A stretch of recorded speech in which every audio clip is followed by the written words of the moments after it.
Okay, today we have a Surface Pro 5 with a broken backlight. Now this model is the 1796 model, and it won't come on. So it does come on, but it's completely black. Now if you use one of these small DisplayPort adapters, you can connect it to a VGA screen. That's the thing, and then you can get it working. So I've already backed this up for the client, and they want me to attempt a repair. So I'm not too sure what's wrong with this screen. It could be just it needs a new screen, or it could be something to do with the how power's fed to the backlight, so a damaged connector. So it's a bit of an investigation. Now the first thing you should do with all these things, if you're getting these black screens of death, is to hard reset it, go to the BIOS. You do that by pressing the power button, and if you get a strong torch you can actually see that this backlight was not working and the screen is actually on, and by mirroring the screen to an external display you can go and do all that. But there's a number of ways this might not work. So first I replaced all the drivers, hard install, uninstalled the drivers, replaced the drivers, I updated Windows, see if there was any firmware to update, all that kind of stuff. And even in its BIOS setting, which you can access by holding the power button down for 30 seconds, there was no backlight. So we're going to have to take the screen off. Now this is complicated because these Surface Pros are just a big tablet and they're very well stuck down.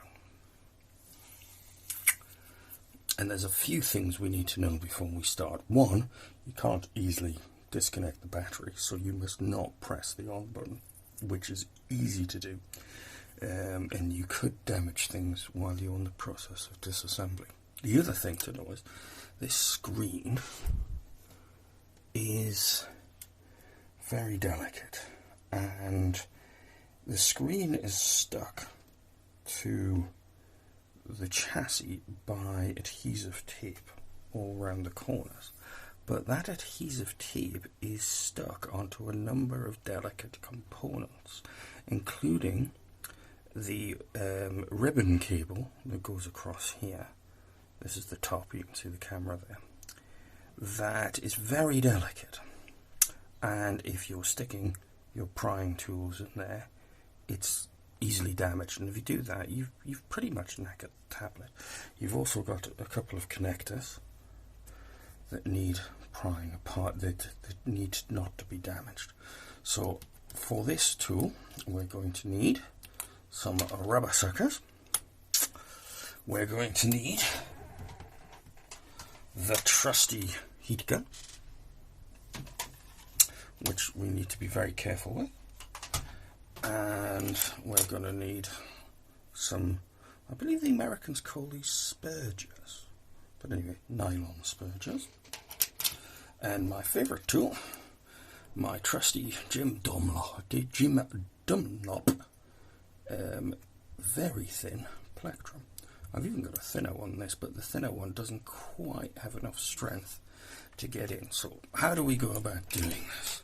Well, first we've got to know that up here, delicate components, we're not going to go in that first. There's a delicate component there and there, which is where it connects. So we're going to start at this corner, power buttons there, this corner, and we're going to heat up this area here, and then we're going to use our rubber suckers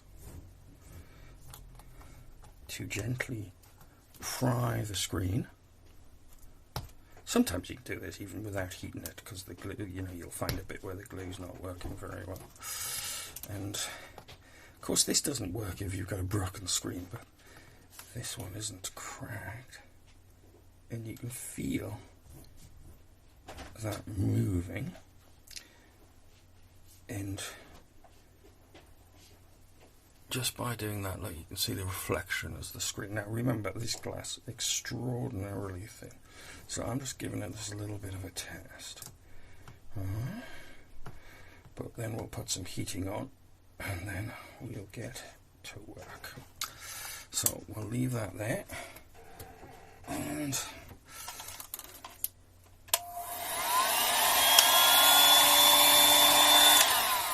now using a heat gun, my particular favourite technique, which means it'll have to go off camera, is to pick it up and hold it, and then as you put heat onto it, into the corner, you keep your fingers near the heat, not so you actually burn your finger, but you can feel how hot it's getting. And although there's many other ways of doing this, you can use heat pads and calculate the temperature. By doing this, you know, and if it's too hot for your finger, you're going to damage the screen. So that's the way I do it. So we're just going to pause for a second and come back when I've done it. Okay, so we've managed to get our little pick just in this corner here, you can see, and now there's something about these things I've got to tell you, right? Are we focusing? Yeah. So we got this little pick, and there is a tape, an adhesive tape, and the key to successfully doing this with the Surface Pro is to make sure the pick is beneath the glass but above the adhesive tape. Because we've got so many components that are glued to that tape, if it goes beneath the tape, if you imagine you've got you've got a layer of glass, adhesive tape, then the frame and other components, it has to go between the glass and the adhesive. You need to separate the glass from the adhesive, not the adhesive from the other components. So that takes a little bit of skill and understanding. And what we're going to do now is, there are some components under here, so we have to be super careful. It's quite hard to get your first indent because you don't know how far to heat it up. So we're going to go and start heating this area, and then we're going to move the plectrum very carefully because this glass could break really easy. That's why I'm using a nice soft plectrum. I'm not using a hard tool, a metal tool, or even one of these thicker specialized plectrums, yeah, with different edges. No, because the gradient puts too much stress on the glass. The gradient of the curve going up. We're going to use this nice soft. So thank you, Jim Dunlop. I've used you for playing this channel for years. So here we go.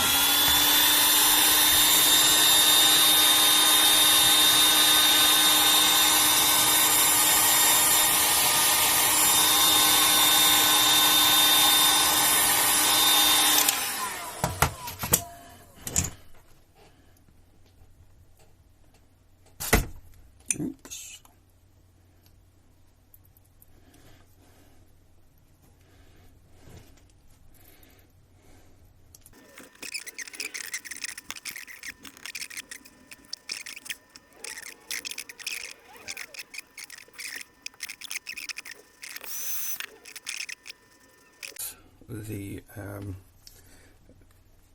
As I said, we've got the glass, we've got the adhesive tape, and then beneath that we've got this awful, it's an antenna complex of, but it's in a ribbon cable, very delicate and very hard to find replacement parts, so we've got to be nice and gentle with it.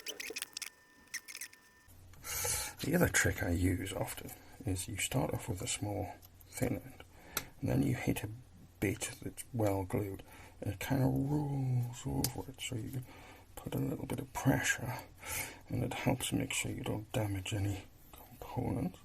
No, we've got it. It's about to go. There we go.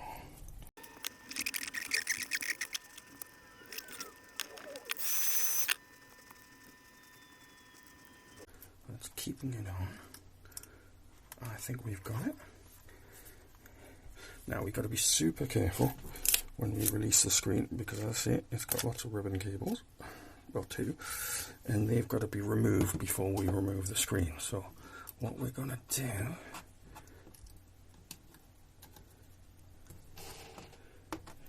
oh yeah, look, you can see that nasty little bit of sticky stuff that was, see that there, that was, ooh, that was really,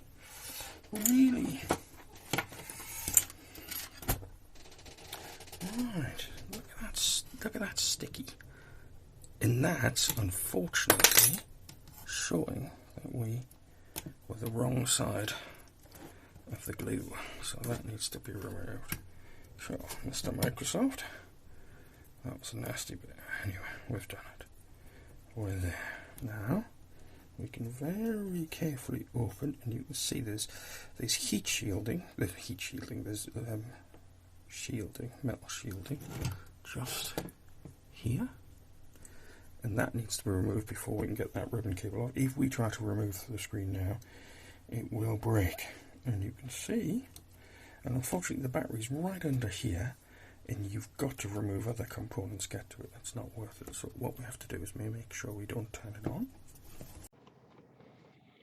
So what we're doing here is we've turned it over so the screen faces the desk, and then we're going to slightly move the main to expose. You can see the little shielding there, silver shielding, and I put it there, and then we're going to have to remove that, and it's really quite difficult.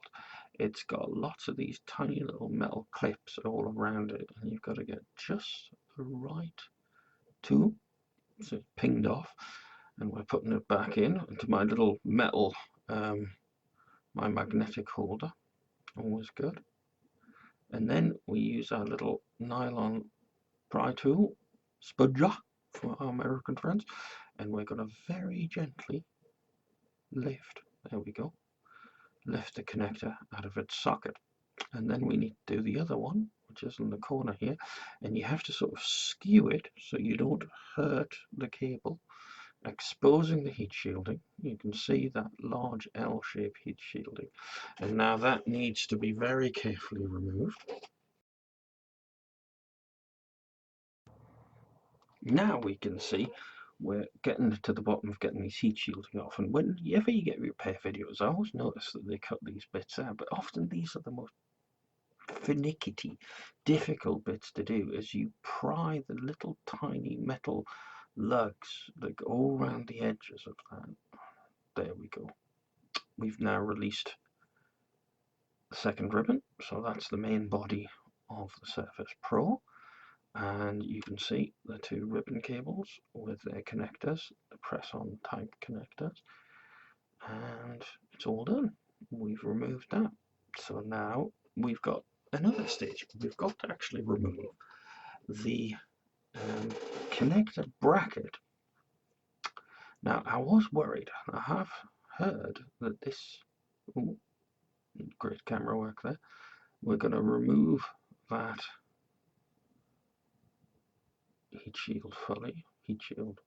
metal shield fully, and it is finicky. It takes a little time as you try to. Okay, we've got the new screen delivered today, so we will fit that for the customer. As you can see, yeah, it's the right connector. But what we have to do, I'll keep this on here, I'll just inspect. Yeah, that's all good.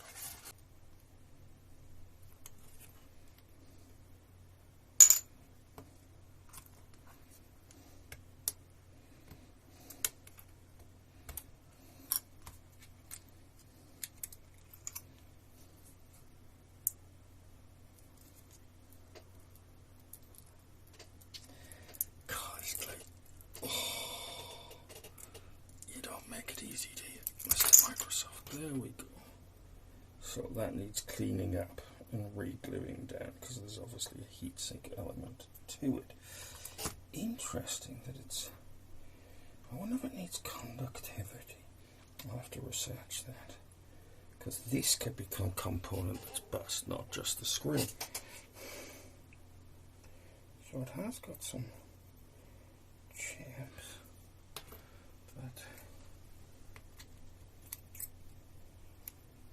doesn't look so happy, does it? That doesn't look very happy at all. Anyway, there's the old unit.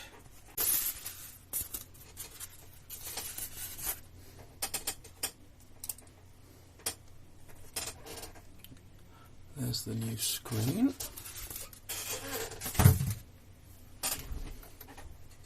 I can't. To see if all of this is good and there's any. So it's microscope time now. To use my microscope, I've actually been playing with something better than a microscope. I've got some lenses, and one of the things we can do with these different lenses is stick them in front of my smartphone, and I've got a range of very nice ones that I've been using to record all kinds of, well, mostly insects and other stuff. I've been investigating bees, but you can basically, if you put this on the screen, let's find your screen, there you go, right, whoa, there you are, and then we can get that, and we can get that in focus, and we can inspect all of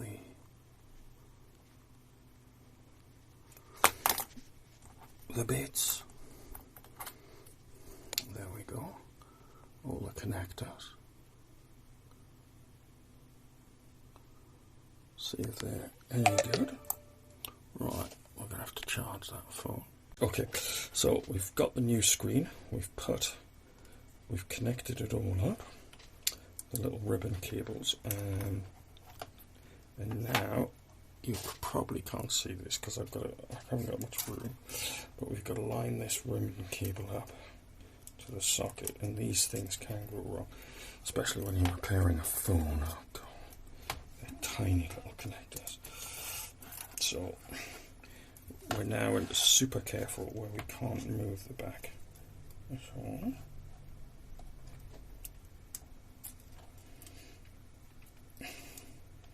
I can't really show you what's going on here.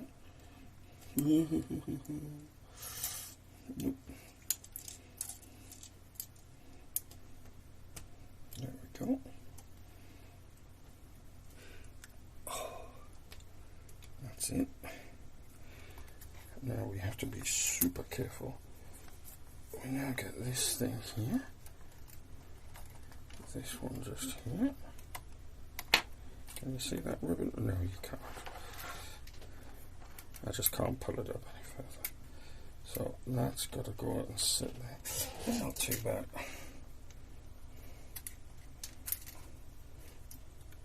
I mean, they've got a bit of strength, but you just can't push it too much, because you can knacker the other end.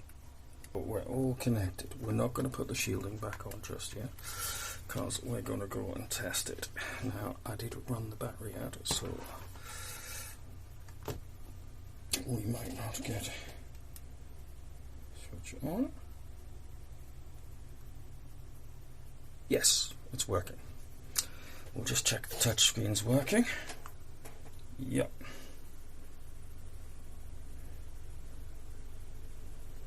And we'll shut down. Excellent. We've done it. Okay, so now what I'm going to do is I'm going to put those shieldings back on, and then I'm going to use, they've put some glue strips in here. We've just got to scrape the old glue strip off. I might not use that. You can either use these glue strips, which are very good, or you can buy yourself this stuff, the B7000 glue, which is what the manufacturers use as well. And I might dab a bit of that on, because with these you've got to cut out, so I might just dab a bit of that. Cool. Right, one fixed laptop.